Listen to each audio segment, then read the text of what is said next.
이란의 한 가정집입니다. 온 가족이 모여서 웃으며 TV 앞에 모여 있습니다. TV에서 흘러나오는 건 다름 아닌 한국의 사극 주몽입니다. 이란 현지에서 주몽은 90% 시청률을 돌파하며 한국 드라마의 인기가 대단하다고 하는데요. 무슨 사연인지 들어보기로 하죠. 안녕하세요. 저는 런던의 여행 전문 출판사 칼럼니스트로 일하고 있는 마르코 베르거입니다. 16살 때 우연히 본 첫 한국 드라마를 시작으로 저는 조용히 한국 문화의 팬이 되었습니다. 하지만 이 취미는 늘 서랍 속에 감춰두어야 했습니다. 특히 지금 일하는 곳에서는 더욱 그랬죠. 여행 전문가들 사이에서 한류는 과대 포장된 마케팅 수단 정도로만 취급받았으니까요. 한류는 영국에서도 상당히 인기가 있습니다. 한국 음식과 한국 김치를 좋아하는 영국인들도 많을 정도니까요. 동료들은 종종 한류 열풍을 비웃으며 이렇게 말했습니다. 세계 문화를 선도한다고? 그건 한국 미디어가 만든 환상일 뿐이야. 그들의 말이 맞는 것 같기도 했습니다. 실제로 제가 본 것이라곤 온라인에서 접한 단편적인 이야기들 뿐이었으니까요. 어쩌면 저도 모르게 과대 포장된 환상에 빠져 있던 걸지도 모른다는 생각을 했죠. 그러던 어느 날 편집장이 저를 불렀습니다. 마르코, 새로운 기획이 있는데 자네가 맡아줬으면 하네. 세계 일주 여행기야. 6개월 동안 전 세계를 돌아다니며 각 지역의 문화 현상을 취재하는 거지. 순간 가슴이 뛰었습니다. 드디어 제가 그토록 궁금해하던 것을 직접 확인할 수 있는 기회가 온 거죠. 전 세계도 궁금했고 한류의 진짜 세계적인 현상인지도 알고 싶었죠. 하지만 저는 이 속내를 드러내지 않았습니다. 대신 차분히 대답했죠. 흥미로운 제안이네요. 수락하겠습니다. 여행 준비를 하면서도 제 마음 한켠에는 의심이 자리 잡고 있었습니다. 실제로 가보면 한류라는 게 별게 아닐지도 모른다는. 어쩌면 한국 드라마를 좋아하는 제가 부끄러워질지도 모른다는 생각이 들었죠. 출발 전날 밤, 저는 서랍 속 DVD들을 하나씩 꺼내 보았습니다. 그리고 스스로에게 약속했죠. 이번 여행에서는 편견 없이 모든 것을 있는 그대로 보겠다고. 한류에 대한 맹목적인 팬심도 서구인의 우월감에 찬 시선도 버리고 있는 그대로의 현실을 보겠다고요. 이스탄불을 시작으로 제 여정은 곧 이란으로 이어질 예정이었습니다. 당시만 해도 저는 몰랐습니다. 테헤란 공항에서 제가 마주하게 될 놀라운 경험을, 그리고 그것이 제 인생을 어떻게 바꿔놓을지를요. 이란으로 가는 비행기 안에서 저는 여행 가이드북을 펼쳐들었습니다. 테헤란, 이스파한, 시라즈, 고대 페르시아의 숨결이 느껴지는 도시들이 제 여정을 기다리고 있었죠. 하지만 제가 마주하게 될 것은 오래된 역사만이 아니었습니다. 테헤란 공항에 도착한 건 현지 시간 오후 3시였습니다. 수많은 히잡을 쓴 여성들 사이로 길게 늘어선 입국 심사주를 보며 저는 이곳이 정말 제가 알던 세상과는 다른 곳이라는 걸 실감했습니다. 런던의 히스로 공항과는 전혀 다른 분위기였죠. 제 앞에는 젊은 한국 여성이 서 있었습니다. 심사대에 도착하자 중년의 심사관은 무표정한 얼굴로 여권을 받아들이며 일을 했어요. 그의 표정이 변한 건 여권의 사우스 코리어를 본 순간이었습니다. 주몽, 주몽. 순간 저는 제가 잘못 들었다고 생각했습니다. 이슬람 공화국의 입국 심사관이 한국 드라마 제목을 외치다니 이건 분명 착각일 거라고요. 하지만 착각이 아니었습니다. 심사관은 서랍을 열더니 누렇게 바랜 사진 한 장을 꺼내 들었습니다. 드라마 주몽의 주연 배우 송일국의 사진이었죠. 그리고는 서툰 영어로 말했습니다. 코리안 히스토리 드라마 베리베리 굿.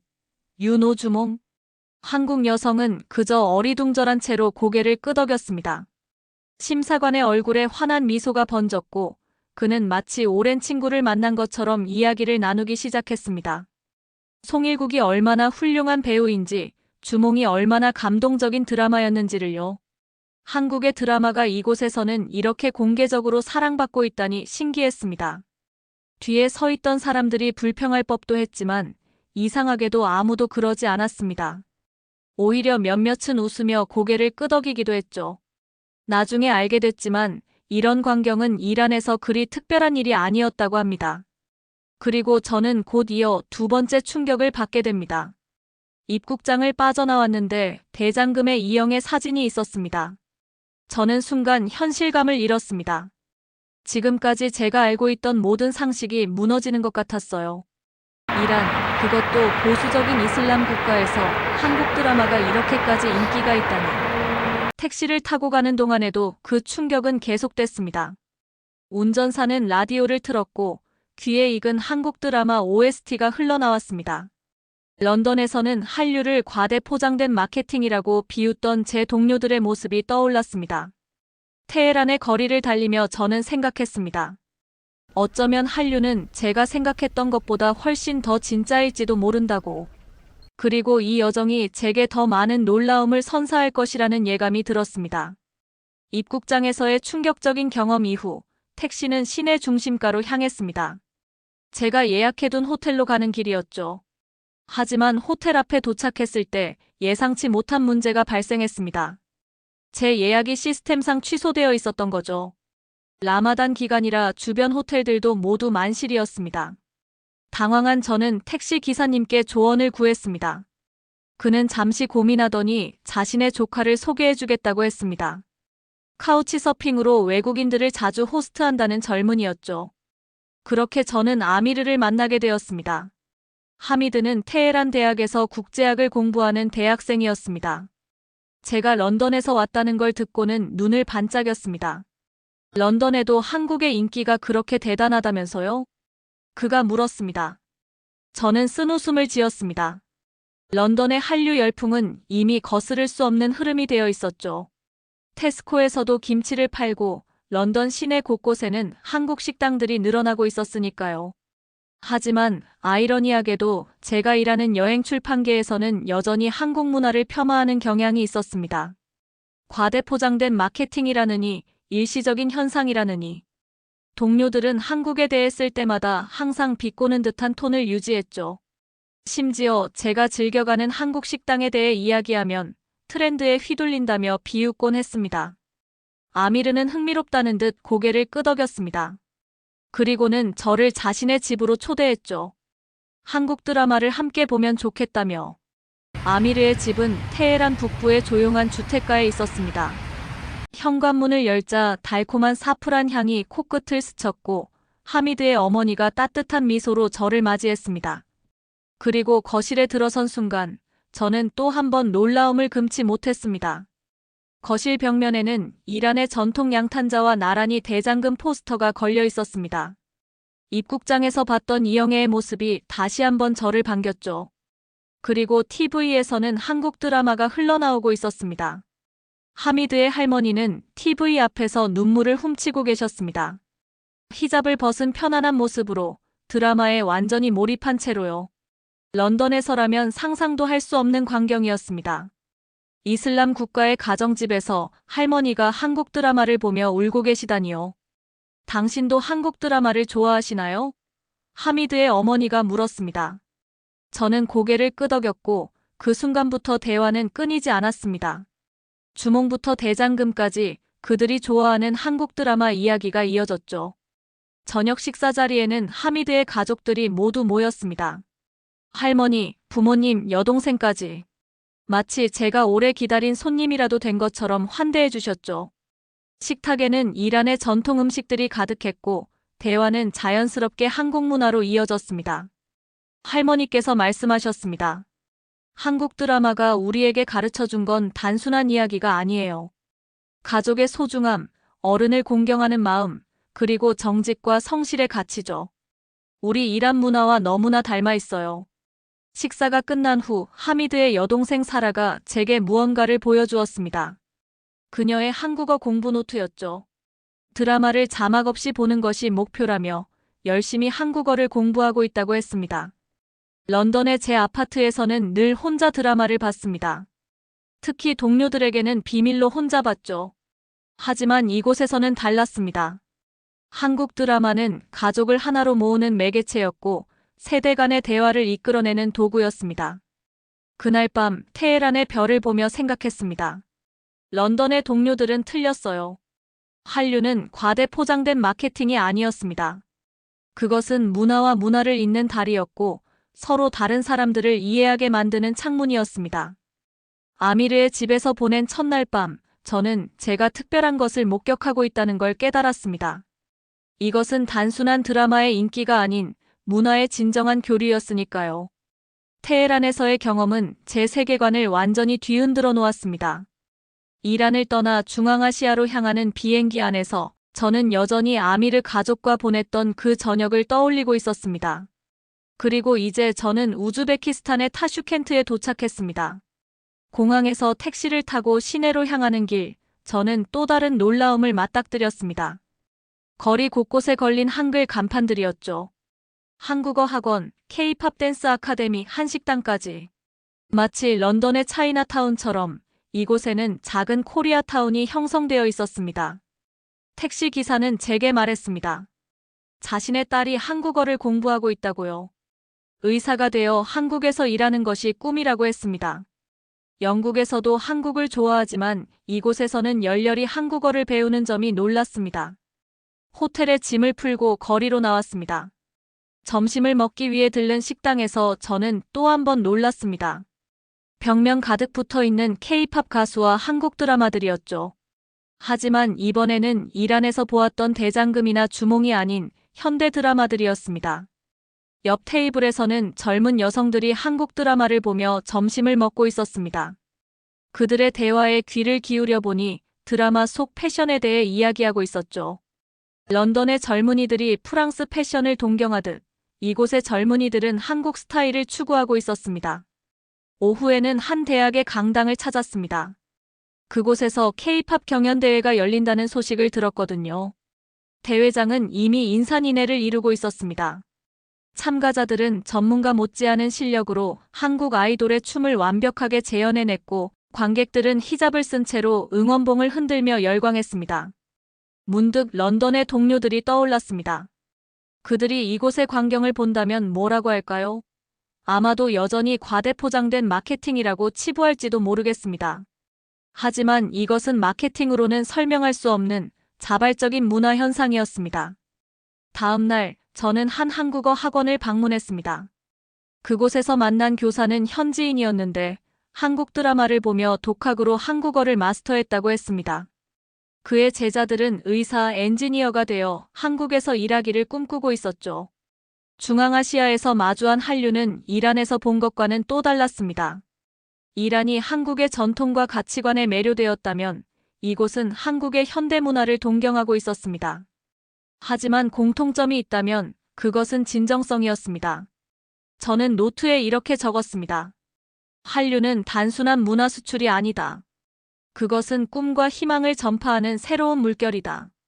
런던으로 돌아가면 이 말을 꼭 동료들에게 들려주고 싶었습니다. 중앙아시아를 뒤로하고 동남아시아로 향하는 비행기 안에서 저는 지금까지의 여정을 정리해 보았습니다. 이란에서는 한국의 전통 가치를, 우즈베키스탄에서는 현대문화를 보았죠. 그렇다면 동남아시아는 또 어떤 모습일까요? 방콕에 도착한 순간부터 알 수 있었습니다. 이곳의 한류는 완전히 다른 차원이었습니다. 공항 면세점부터 시작해 시내 백화점까지 한국 화장품 매장들이 늘어서 있었고 현지인들로 북적였습니다. 런던의 옥스포드 거리에서 흔히 보이는 프랑스 명품 매장들처럼 이곳에서는 한국 브랜드들이 그 자리를 차지하고 있었죠. 특히 놀라웠던 것은 한식의 위상이었습니다. 런던에서도 한식당이 늘고 있지만 여전히 이국적인 음식이라는 인식이 강했습니다. 하지만 이곳에서 한식은 이미 일상이 되어 있었죠. 길거리 일반 음식점에서도 떡볶이를 팔고 편의점에는 김밥이 진열되어 있었습니다. 쇼핑몰에 들어섰을 때 저는 마치 서울에 온 것 같은 착각을 느꼈습니다. 한국 패션 브랜드 매장들이 즐비했고 젊은이들은 마치 K-드라마 속 주인공처럼 옷을 차려입고 있었죠. 에스컬레이터를 타고 올라가는데 스피커에서 흘러나오는 음악도 K-팝이었습니다. 한 현지 기자를 만나 이야기를 나눌 기회가 있었습니다. 그녀는 말했습니다. 한류는 더 이상 단순한 문화 콘텐츠가 아니에요. 그것은 라이프 스타일이 되었죠. 우리는 한국처럼 살고 싶어 해요. 한국처럼 먹고, 한국처럼 입고, 한국처럼 꾸미고 싶어 하죠. 그녀의 말은 제게 깊은 통찰을 주었습니다. 런던의 여행 전문가들은 한류를 여전히 트렌드로만 바라보고 있었습니다. 하지만 이곳에서 한류는 이미 그들의 삶 속에 녹아들어 있었습니다. 저녁에는 현지 대학생들과 만남을 가졌습니다. 그들은 한국어를 전공하고 있었는데 놀랍게도 모두 한국 회사 취업을 목표로 하고 있었습니다. 한 학생은 이렇게 말했죠. 영어도 중요하지만 이제는 한국어도 필수가 되었어요. 좋은 직장을 구하려면 말이죠. 밤늦게 호텔로 돌아오는 길에 들른 편의점에서 저는 김치를 사서 먹어보았습니다. 런던에서 처음 한국 음식을 접했을 때가 떠올랐습니다. 그때는 이국적인 맛이었지만 이제는 저에게도 익숙한 맛이 되어 있었죠. 노트북을 켜고 오늘의 기록을 남기면서 생각했습니다. 한류는 마치 물과 같았습니다. 이란에서는 전통이라는 형태로, 중앙아시아에서는 대중문화로, 그리고 이곳 동남아시아에서는 라이프 스타일로 모습을 바꾸며 흘러가고 있었습니다. 하지만 그 본질은 변하지 않았죠. 창밖으로 보이는 방콕의 밤거리는 한글 간판들로 반짝이고 있었습니다. 저는 다시 한번 확신했습니다. 한류는 결코 과대포장된 마케팅이 아니었다고요. 그것은 세계 곳곳에서 각자의 방식으로 받아들여지고 재해석되어 새로운 문화를 만들어내고 있었습니다. 동남아시아를 떠나 유럽으로 돌아오는 길에 저는 파리에 잠시 들르기로 했습니다. 제 여행기의 마지막 취재를 위해서였죠. 하지만 샤를 드골 공항에 도착하자마자 저는 또 다른 놀라운 광경과 마주쳤습니다.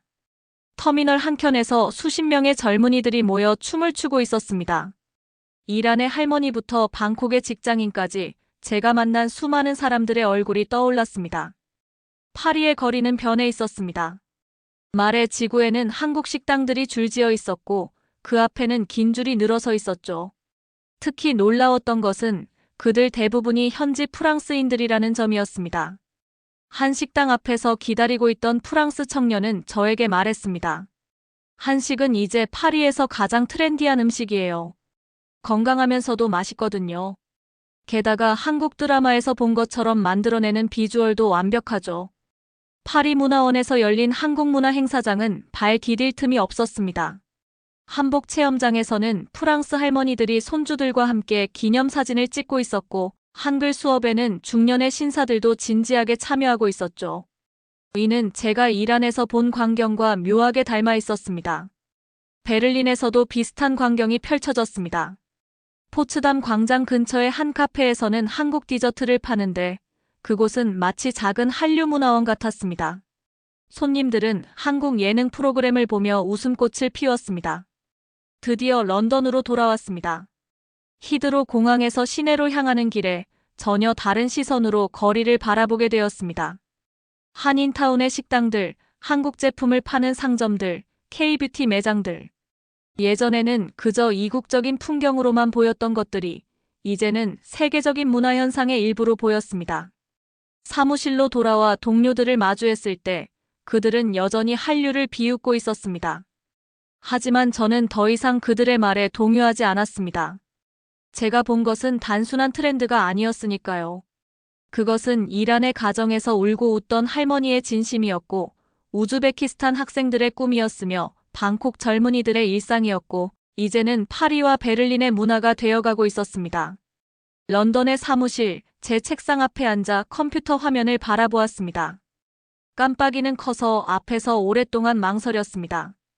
여행기의 첫 문장을 어떻게 시작해야 할지, 제가 본 것들을 어떻게 표현해야 할지 고민되었기 때문입니다. 마침내 키보드를 두드리기 시작했습니다. 한류는 과장된 선전이 아니었다. 이 한 문장을 쓰는 데만 1시간이 걸렸습니다. 테헤란의 입국 심사대에서 시작된 여정이 떠올랐습니다. 주몽을 외치던 심사관, 대장금을 보며 울던 할머니, 한국어를 배우던 젊은이들. 동료 에디터가 제 책상으로 다가왔습니다.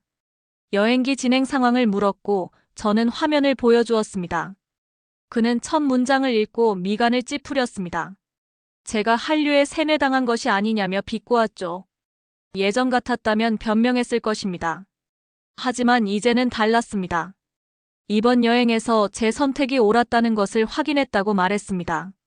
그의 표정이 흥미롭게 변했습니다. 저는 계속해서 이야기했습니다. 이란의 가정집에서 보았던 가족의 모습, 우즈베키스탄 젊은이들의 열정, 방콕의 일상이 된 한류, 파리의 거리에서 마주친 변화들까지.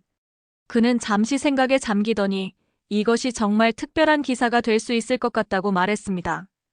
키보드를 향해 다시 손을 뻗으며 저는 생각했습니다. 이제는 더 이상 한류를 변명할 필요가 없다고요. 오히려 제가 본 진실을 담대하게 써내려가야 할 때라고. 한류는 단순한 문화 수출이 아니었다. 그것은 국경을 넘어 사람들의 마음속에 스며드는 따뜻한 이야기였다. 이란의 가정집에서 할머니는 한국 드라마를 보며 울었고, 우즈베키스탄의 젊은이들은 한국어로 자신들의 꿈을 키웠다. 방콕의 거리에서는 한국 음식이 일상이 되었고, 파리의 카페에서는 한국 음악이 울려 퍼졌다. 글을 쓰면서 깨달았습니다. 제가 쓰는 것은 단순한 여행기가 아니었습니다. 이것은 편견에 사로잡혀 있던 한 사람들에게 진실을 발견해가는 여정의 기록이었습니다. 밤늦게까지 글을 썼습니다. 때로는 눈시울이 붉어지기도 했고, 때로는 미소를 짓기도 했습니다. 마지막 문장을 쓰면서 저는 이제 시작이라는 걸 알았습니다. 이 여행기가 실리면 더 많은 사람들이 진짜 한류의 모습을 알게 될 테니까요. 여행기는 예상 이상의 반향을 일으켰습니다. 편집장은 제게 마지막 한 번의 여행을 제안했습니다. 이번에는 한류의 발원지 한국으로 가보라고 했죠. 그렇게 저는 인천공항에 발을 내딛게 되었습니다. 처음 방문한 한국은 제가 상상했던 것과는 달랐습니다. 드라마에서 보았던 화려한 강남의 모습도 있었지만 그것이 전부는 아니었습니다. 좁은 골목길 사이로 이어진 전통시장, 현대적 빌딩 옆에 자리 잡은 고궁들, 그리고 그 속에서 자연스럽게 어우러져 살아가는 사람들. 이란의 할머니가 그토록 좋아하던 한국의 전통 가치는 여전히 살아있었습니다. 지하철에서 어르신께 자리를 양보하는 젊은이들, 추석을 맞아 고향으로 향하는 사람들의 발걸음. 우즈베키스탄 학생들이 동경하던 현대적인 모습도 보았습니다. 늦은 밤까지 공부하는 카페의 학생들, 최첨단 기술로 가득한 거리들. 명동의 거리에서는 방콕에서 보았던 광경이 떠올랐습니다. 전 세계에서 온 관광객들이 한국 화장품을 사기 위해 줄을 서 있었고, 식당가에는 한식을 맛보려는 외국인들로 가득했습니다. 한류는 다시 이곳으로 돌아와 새로운 모습으로 재탄생하고 있었습니다. 한국문화원의 한 관계자를 만났습니다. 그는 한류가 이렇게 세계적인 현상이 될 거라고 예상하지 못했다고 했습니다. 처음에는 단순한 문화 콘텐츠의 수출이었는데 어느새 전 세계인의 마음을 움직이는 힘이 되었다고요. 북촌 한옥마을의 작은 찻집에 앉아 저는 마지막 원고를 써내려갔습니다. 창밖으로 보이는 기와지붕 너머로 현대적인 빌딩들이 보였습니다.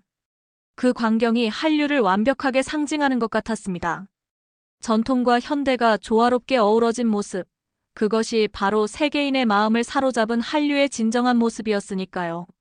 한류는 더 이상 저에게 설명이 필요한 현상이 아니었습니다. 그것은 제가 직접 보고, 듣고, 느낀 살아있는 이야기였습니다.